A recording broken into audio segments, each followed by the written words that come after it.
ఈ శివాలయానికి వచ్చిన భక్తులు ముఖ్యంగా ఒక విషయం అయితే గమనించాలండి. గుడికి వచ్చి ప్రదక్షిణ చేసి స్వామిని దర్శించుకున్నాము, ఇక అయిపోయింది అని మాత్రం అనుకోవద్దు. సో ఈ దేవాలయంలో మనం మనసు పెట్టి వెతకాలే కానీ అడుగడుగున అద్భుతాలే. సో ఇందాక మీకు ఇక్కడ శివనాగలింగం గురించి చెప్పాను. సో దాని పక్కనే చుట్టుపక్కల ఎక్కడా లేనటువంటి, మన ఈ చుట్టుపక్కల ఏ శివాలయాల్లో కూడా లేనటువంటి ఒక పెద్ద శివలింగం అయితే మనకు కనిపిస్తుంది. చూడండి ఫ్రెండ్స్, సో ఈ శివలింగాన్ని వీళ్ళు చాలా నియమ నిష్ఠలతో ఎన్నో పూజలు చేసి ఇంత పెద్ద శివలింగాన్ని ప్రతిష్ఠించారు. ఈ శివలింగం ప్రతిష్ఠించడం అంటే అది మామూలు విషయం కాదండి. దగ్గరగా 22 అడుగుల ఎత్తుంది. సో ఈ శివలింగాన్ని ప్రతిష్ఠించేటప్పుడు దీనికి పనిచేసిన వాళ్ళు కూలీలు కానీ మేస్త్రీలు కానీ, సో దీనికి మంత్రించిన పూజారులు కూడా చాలా నియమ నిష్ఠలతో అయితే దీన్ని ప్రతిష్ఠించారని ఇక్కడ ధర్మకర్తలు అయితే చెప్తున్నారండి. సో ఈ ఆలయానికి ప్రత్యేకత ఈ శివలింగము.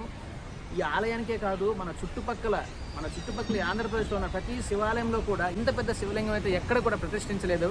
చూడండి, ఈ శివలింగానికి ఇటు మెట్లు కూడా ఉన్నాయి, అటు సైడ్ ఇటు సైడు. సో ముఖ్యంగా కార్తీక పౌర్ణమి రోజున, సో ముఖ్యంగా కార్తీక మాసంలో శివభక్తులు ఇక్కడికి వచ్చి మెట్లెక్కి పైకి వెళ్ళి మహాశివుడికి, పరమశివుడికి పాలాభిషేకము, కుంభాభిషేకము, రుద్రాభిషేకం అన్నీ కూడా ఇక్కడ టయానికి జరుగుతాయి. చూడండి ఫ్రెండ్స్, ఈ శివలింగం అయితే చూద్దాం రండి.